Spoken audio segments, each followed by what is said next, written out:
decíamos en el comienzo del programa, aquí vamos a estar con Juan Castillo, director nacional de Trabajo, para hablar de momentos de mucha negociación, intensas, de algunos entredichos también. Después vamos a conversar con él, con algún representante de cámaras empresariales sobre cómo ve el futuro y qué puede pasar a raíz de lo que se está hablando justamente en los consejos de salarios. Gracias por acompañarnos. Por favor, es un gusto. Se han firmado ya una serie de sectores de los que están negociando. Tú me decías fuera de cámara, 12 sectores han logrado ya llegar a un acuerdo. Correcto. ¿Qué se firma? ¿A 2 años? Se firma, los que están firmando a menos tiempo están firmando a 30 meses. Y la mayoría 36 meses, 3 años. Salvo de los que está previsto como avance que puede haber acuerdo. Acuerdo porque nosotros invitamos al Poder Ejecutivo, que es prorrogar. Hay 2 sectores, la vestimenta y los textiles, que están sugiriendo, las partes que están reclamando, que el mismo convenio que llegaron hasta ahora, prorrogarlo por 1 año más. Tiene una expectativa que la región mejore en este año y entonces poder discutir en otras condiciones. En ese caso sería los que menos tiempo dure, una prórroga por 1 año de mantenimiento. Hablamos de vestimenta y... Vestimenta y textiles. Y textiles. Sí. Un sector complicado, que viene bastante golpeado, ¿no? Y tiene un nicho de mercado muy importante en Argentina y entonces... Casi todos los sectores que están vinculados a la suerte de Argentina, del mercado interno de Argentina, tienen la expectativa de que pasen las elecciones allí. Entonces después, según quien resulte ganador, o con las políticas aperturistas que se puedan dar inmediatamente después de las elecciones, creen que pueden arreglar en mejores condiciones. ¿El PCNT en su momento hizo alguna movilización por lo trabado que estaban en los consejos de salarios? Desde las cámaras empresariales se habló también de que no había avances. Sin embargo, el gobierno siempre ha manifestado, desde el Ministerio de Trabajo sobre todo, de que la negociación venía en los términos que se esperaba, o que venía bien, por decirlo de alguna forma. ¿Cómo se entiende eso? Me parece lógico. Si yo hubiese estado al lado de la central sindical, estaría junto con ellos haciendo cola, reclamando mejores lineamientos y reclamando que se aceleren los procesos de acuerdo. Si hubiese estado siendo un representante de los empleadores, estaría igual que los empleadores, diciendo de que los lineamientos son muy generosos, que hay que tener un poco más de cuidado. Pero me toca estar del lado del gobierno, en la gestión ejecutiva, y digo que las reglas de juego son claras. Y es claro también que en una correlación de fuerza tan pareja, las partes intenten llevar agua para su molino y por lo tanto peleen defendiendo sus derechos. O sea que no me asusta que cada cual levante o coloque el grito tratando de generarse las mejores condiciones. Lo cierto, lo objetivo, ¿qué es? Lo objetivo que el gobierno dijo en julio, cuando se hicieron públicos los lineamientos, que se abría esta 6ª ronda, que instaba a las partes que en 90 días alcanzaran los acuerdos. Llegamos a los 90 días ahora, pero el promedio histórico en los 5 rondas de los consejos de salarios anteriores, el promedio ha sido 4 meses y medio que se demoran en llegar y alcanzar una negociación. Hay sectores de la actividad productiva, no lo voy a mencionar para no herir susceptibilidades, pero hay 2 de ellos que tradicionalmente demoran entre 6 y 8 meses en alcanzar el acuerdo. O sea que son los que arrancan antes, que duran mucho tiempo y terminan bastante después que el resto de los sectores acordando. Decíamos, 12 firmaron y los otros ¿cómo vienen? 12 firmados, 9 tienen borradores de preacuerdo. Lo que quiere decir que una de las 2 partes alcanzó ya un texto concreto y la otra parte se la llevó a estudiar. O entre las 2 partes, cuando hablo de las partes excluyo al Poder Ejecutivo, ¿no? Hablo de los empleadores y los trabajadores. O las 2 partes encontraron un acuerdo y se está analizando, o también hay preacuerdo, que significa que tanto las cámaras se lo llevan para que sus afiliados, sus asociados lo analicen, y los trabajadores se convoca una asamblea para, bueno, solventarlo ahí con el voto de los trabajadores en el convenio. O sea, 9 de los subgrupos están en esa condición ahora. Puede decirse entonces que en el correr de los días estos 12 acuerdos firmados pasen a ser 20, 21 acuerdos. ¿Sobre cuántos grupos negociando? ¿Más de 50? 56 hay negociando. Nosotros tenemos 12 firmados, 9 con avances con borradores, 16 que están negociando sin problema, o sea que vienen negociando, vienen a una reunión, se avanza en un punto, se tranca otro, se lo llevan para discutir, se resuelve en el que viene, se coloca un tema nuevo. Hay que ver que no solamente en la mayoría, según el formato que tenemos en Uruguay, no solo se discute el salario, el precio del salario, se discute mucho las condiciones de trabajo, cuando es de común acuerdo, ¿no? La ley no lo obliga a hacerlo, la ley lo exime de responsabilidad si alguna de las partes no quiere discutir condiciones de trabajo, la ley no lo obliga, pero hay una cultura en el Uruguay que se discute también condiciones de trabajo. Y a veces eso es más trabajoso que discutir el precio del salario, ¿no? Porque el precio del salario, vos ya venís con una tradición, venís con una historia, se colocaron lineamientos, te enmarcan, en este caso, acuerdos de aumentos nominales, te ubicás en una columna si sos un sector en problema, un sector dinámico, hay muy poco margen para discutir, pero hay otras cosas que no le hace al salario, pero que le hace mucho a los otros trabajadores. Voy a tener un vestuario en mejores condiciones, voy a tener la media hora de descanso, hay un comedor, va a haber guardería, va a haber transporte, la ropa, Juan, todas esas dentro cosas. de los sectores pujantes o que se encuentran digamos, en las mejores condiciones como para negociar, ¿cuáles son? ¿Quiénes se ubicaron en ese sector? De memoria que me acuerdo. Pero hay ¿no? sectores que dicen estamos pujantes o... Sí. La película, en cada consejo de salario que se abrió, es que todos los trabajadores en la previa se vienen a meter en los sectores pujantes. ¿Por qué? Porque la columna de los sectores pujantes marcan que es el lugar donde se pueden dar mayores aumentos de salario. Todos los trabajadores quieren ese sector. Los empresarios todos vienen por el piso, arrastrándose, no damos más, llegamos apenas, estamos en el sector en problema. Después la práctica y la realidad te muestran con números. El ministerio lo espera con números en la carpeta, cerrada, ¿no? Acuerden, muchachos, a ver, acuerden, ¿qué son ustedes? ¿Qué sector es? La industria de ustedes, ¿está bien? No tenemos ningún problema. A ver, no tenés ningún problema y tenés la mitad de la plantilla en el seguro de paro. Bueno, está, entonces ya el no tengo ningún problema se te cayó. O viene otra parte y dice, no, mire, estamos pidiendo agua por señas, no damos más, y sin embargo abriste sucursales, te tomaste estos puestos de trabajo, bueno, hay cosas que duran, más en el Uruguay todas estas cosas duran algunas horas, ¿no? Alcanza con tipear un poquitito y buscar los datos de cualquier industria, de cualquier empresa. Pero no quiere decir que todas las empresas dentro de un sector estén igual tampoco, ¿no? No. Pero eso es lo bueno, es la innovación también de esta ronda de Consejo de Salario. Nos complicó un poco en el arranque porque teníamos que entenderla nosotros, particularmente nuestros negociadores, que no son tantos, por lo menos necesitaríamos que fueran mucho más. Pero lo cierto es de que lo innovador es que en el Uruguay, hoy día vos no podés decir que está todo el Uruguay mal. Eso sería mentira, el Uruguay no está mal. Pero vos no podés contrarrestar eso diciendo que el Uruguay está todo bien. Es otra mentira. Entre los blancos y los negros hay grises, hay matices. Dentro de una misma rama de actividad, dentro de una misma industria, vos tenés sectores pujantes porque tienen un nicho abierto, un mercado externo importante, están exportando bien, están trabajando. Y de repente tenés en la competencia a alguien que efectivamente no le está yendo bien las cosas. Esa persona, esa empresa concreta, ¿se puede desenganchar de alguna forma de lo que están negociando los otros? Siempre existe, porque hay que tener, cada tanto es bueno recordar, que los consejos de salarios en el Uruguay discuten el salario mínimo por cada categoría. El precio del salario más bajo que puede tener un camarógrafo, un periodista, un chofer, un mecánico, te coloca el precio más bajo. Por encima, después en cada canal, en cada taller, discuto cuánto más puedo pelear por encima. Pero el precio mínimo del salario de cada trabajador o trabajadora lo peleas en el Consejo de Salario, teniendo en cuenta tanto el dirigente empleador como el dirigente trabajador, que lo que yo peleé aquí puede ser llevado a cabo por todas las empresas de mi rama de la actividad en la que estoy. Porque si no, al revés, me genera un desempleo. Yo consigo que el aumento del salario sea el doble y voy a tener la mitad del personal porque no me van a poder pagar el resto. ¿Ustedes tienen un cálculo de en esos 56 sectores, a qué porcentaje se puede llegar a un acuerdo entre las dos partes? No. Tenemos una expectativa, ¿no?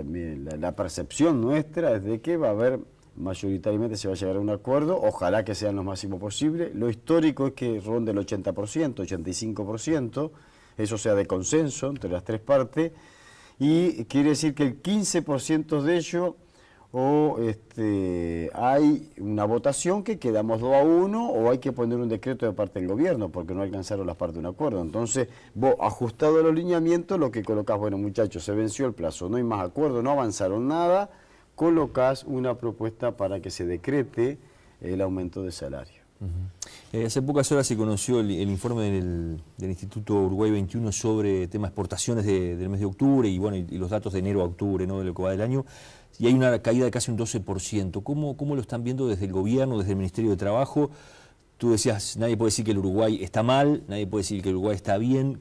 ¿Cuál sería la medida que tiene hoy el gobierno de lo que está pasando con la economía, con las fuentes laborales? Mira, nosotros con extremo cuidado, al menos en la visión del Ministerio de Trabajo, nuestro equipo, el colectivo allí trabaja analizando cada uno de estos datos de la realidad, tratando de adelantarse también en lo que puedan ser, a veces no tanto las causas, sino los efectos, ¿no? Porque cualquier efecto de modificación en lo productivo y en lo económico tiene consecuencia para el trabajo, ¿no? Te cierra una industria, a ver, a nosotros no te olvides, en los primeros 3 meses, 4 o 5 grandes ingenios industriales paralizaron sus actividades completamente. 3 meses teníamos de gestión. Estamos hablando de 2 empresas lácteas, 2 empresas lácteas, 2 empresas de construcción y Fripur. Fripur, regasificadora y Antel Arena. Y Antel Arena. Entonces, a ver, con un empleo de mano de obra brutal cualquiera de ellos. La que tenía menos tenía 150 trabajadores, pero estaba ubicado en Esilda Polier, en San José. O sea, en esa ciudad tan pequeña, tan chica como Esilda Polier, 150 trabajadores, yo no sé, creo que toda la población prácticamente laboraba allí. O los 400 o un poco más de 400 puestos de trabajo directos de Nueva Helvecia en el grupo Gloria, en Ecolat. ¿Hay alguna novedad de estas dos, ya que estamos para no irnos de la situación? No hay. En una hubo un anuncio claro del grupo económico estadounidense de que se iban del país, que hacían todo el cierre, que no le rendía más el negocio, que le habían fracasado algunas proyecciones que tenían. Shaver Foods, que termina yéndose. Se termina yendo. El grupo Gloria Ecolat todavía no ha sido claro, no nos dice nada, absolutamente nada. Sigue siendo propietaria de todo ese ingenio industrial que hay allí en Nueva Helvecia, lo tiene cerrado, no lo pone a la venta, no piensa reabrirlo o no dice que esté en un proyecto de reapertura con otra estructura, ni se quiere asociar con otro. Bueno, lo que hay, el único elemento nuevo es que un grupo de trabajadores y trabajadoras del lugar, aproximadamente 60 o 70 trabajadores, están construyendo un proyecto autogestionado que intenta producir una parte de lo que se producía allí. Vamos a hablar, y antes de seguir lo que es la situación laboral en general en el país, hablábamos recién del tema Fripur. Nosotros estuvimos con el programa hace 2 programas atrás haciendo una recorrida con los trabajadores de la planta, los trabajadores que están allí, digamos, de alguna forma ocupando o manteniendo allí en funcionamiento la planta. No está clara la situación tampoco de qué va a pasar con ellos, ¿verdad? Hace pocas horas el Banco República dijo, nosotros no podemos generar una cooperativa como pedían los trabajadores porque no es nuestro rol, los estatutos nos permiten esto. ¿Cómo lo están viendo ustedes? A ver, desde que se hizo cargo un síndico, una figura jurídica que desplaza a los anteriores dueños propietarios de esta empresa, la ley marca que tiene 90 días exacto para presentar en una apertura de un concurso de oferta los sobres de cuáles son las empresas interesadas. Estamos a 30 días de esa fecha, estamos a 30 días de que eso ocurra. Que nosotros sepamos, una media docena de grupos económicos o empresarios han hecho consultas, han hecho recorridas. Lo que no sabemos si van a presentar un sobre con oferta. Para ellos nos hablaban, por ejemplo, de un empresario español que estuvo muy interesado en su momento en la recorrida, ¿no? Sí, de España creo que fueron 2, ¿no? Hay otros latinos, hay otros de América, hay algún europeo, hay un emprendimiento de los Estados Unidos, de Norteamérica, pero bueno, ¿cuántos después concretan con una propuesta? No sabemos nosotros, porque al 90 días, eso marca la ley, el síndico tiene que hacer públicamente una apertura de sobres y ver si efectivamente hay una propuesta seria, razonable, de que se pueda hacer cargo de todo este ingenio. Y ahí, si esto ocurriera, bueno, está la expectativa de otra vez reactivar toda esa industria, una industria importante porque ocupa todo el labor de la cadena, de la producción, desde la captura del pescado hasta la colocación del producto en las góndolas, ¿no? Bueno, si no hay una segunda opción, transcurrido este tiempo, lo que se puede hacer es la venta en parte, que se llama, o algunos lo dicen el remate, que es, bueno, vendo los barcos por un lado, las cámaras con frío por otro, los camiones por otro, la fábrica de harina de pescado por otro. Eso es lo más perjudicial porque no te sirve para lograr un buen proyecto y asegurar la estabilidad laboral de los trabajadores. Juan, ¿qué pasa con el tema Antel? Es un organismo público, el Zunca se ha movilizado y ha dicho que con lo que ha propuesto Antel sobre la mesa de inversiones en fibra óptica da para retomar a 150 de los 900 trabajadores que estaban en esa tarea. Todavía nosotros no empezamos a negociar, están ellos en el ámbito de INATRA en un primer reclamo junto con la Cámara de la Construcción, se han juntado las partes, esa es la información que tenemos. A ver, lo que ocurre es que para poder continuar una obra de inversión tenés que tener recursos. Y creo que es público, de público conocimiento, de que con la llegada de este gobierno hubo recortes presupuestales al rubro inversiones en las empresas públicas. Creo que todas las padecen, entre ellas Antel, y algunas obras, particularmente la de la fibra óptica, ha sido la que menos recurso económico fue asignado, y por más que ya se ha hecho un compromiso político de la empresa pública de continuar o terminar esa obra, si luego no tiene los recursos, ¿qué es lo más serio? ¿Asumir que no se tiene la plata para eso o de todas formas activar y no tener plata para pagar los salarios o a las empresas después?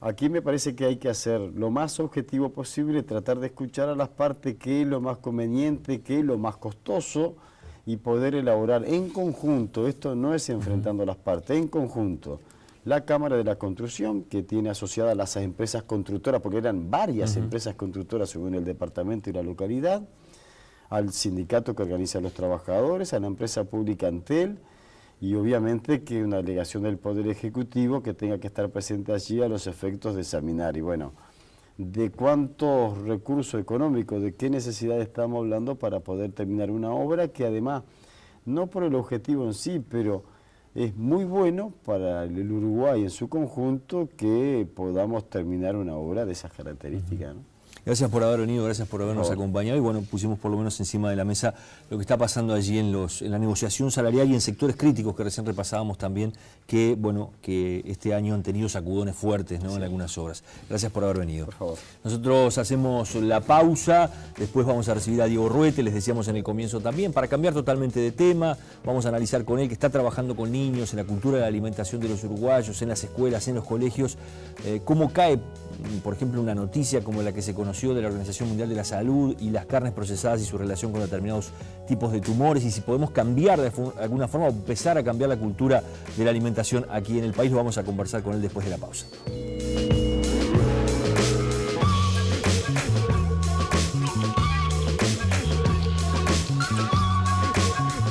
Muy bastante complicado, golpeado, ¿no? Y tiene un nicho de mercado muy importante en Argentina, y entonces casi todos los sectores que están vinculados a la suerte de Argentina, del mercado interno de Argentina, tienen la expectativa de que pasen las elecciones allí, entonces después, según quien resulte ganador, o con las políticas aperturistas que se puedan dar inmediatamente después de las elecciones, creen que pueden arreglar en mejores condiciones.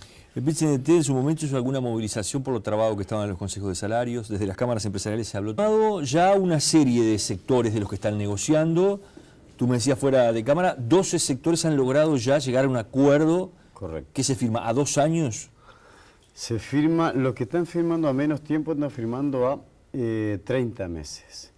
Y la mayoría 36 meses, 3 años. Salvo de los que está previsto como avances que puede haber acuerdo. Acuerdo porque nosotros invitamos al Poder Ejecutivo, que es prorrogar, hay 2.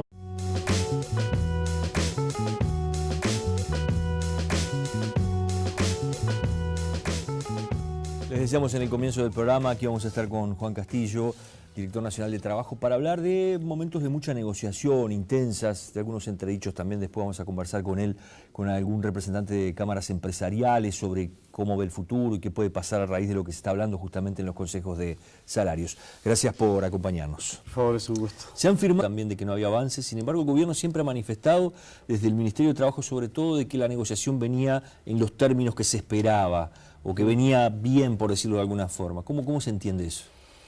Me parece lógico. Si yo hubiese estado al lado de la central sindical, estaría junto con ellos haciendo cola, reclamando mejores lineamientos y reclamando que se aceleren los procesos de acuerdo. Si hubiese estado siendo un representante de los sectores, la vestimenta y los textiles, que están sugiriendo, las partes que están reclamando, que el mismo convenio que llegaron hasta ahora, prorrogarlo por un año más. Tiene una expectativa que la región mejore en este año y entonces poder discutir en otras condiciones. En ese caso serían los que menos tiempo dure, una prórroga por un año de mantenimiento. Hablamos de vestimenta y... Vestimenta y textiles. Y textiles. Sí. Un sector complicado que viene...